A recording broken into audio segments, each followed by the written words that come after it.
सबसे पहले वर्तमान तापमान की बात करें तो पश्चिमी राजस्थान के अधिकांश भागों में अधिकतम तापमान 47 डिग्री सेल्सियस से ऊपर है, यानी कि सीवियर हीट वेव की परिस्थिति है। वहीं पूर्वी राजस्थान के कोटा, जयपुर संभाग के कुछ भागों में अधिकतम तापमान 45 डिग्री और कहीं कहीं 47 डिग्री सेल्सियस से ऊपर रिकॉर्ड किए जा रहे हैं।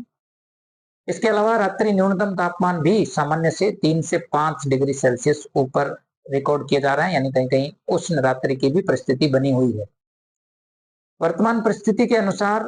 Heat wave, severe heat wave और कहीं कहीं उष्ण रात्रि की परिस्थिति अभी भी अगले 3-4 दिनों तक जारी रहेगी।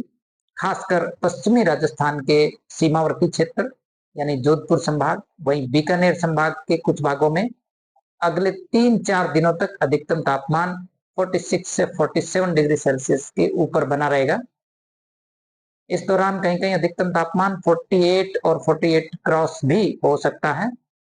पूर्वी राजस्थान की बात करें तो जयपुर संभाग, इसके अलावा जो शेखावाटी क्षेत्र है, साथ ही साथ भरतपुर और कोटा संभाग के कुछ इलाकों में अभी भी अगले 3 दिनों तक अधिकतम तापमान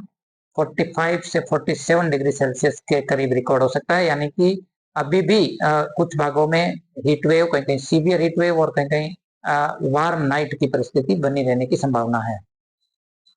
इसके बाद दिनांक 28-29 मई से यदि देखेंगे तो अधिकतम तापमान में 2 से 3 डिग्री सेल्सियस की हल्की गिरावट होने की संभावना है, यानी पूर्वी राजस्थान के कुछ भागों में 28 मई से, जबकि पश्चिमी राजस्थान के कुछ भागों में 29 मई से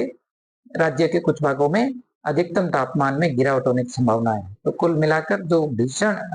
हीट वेव और लू की परिस्थिति फिलहाल बनी हुई है, उसमें 28-29 मई के बाद राहत मिलने की संभावना है।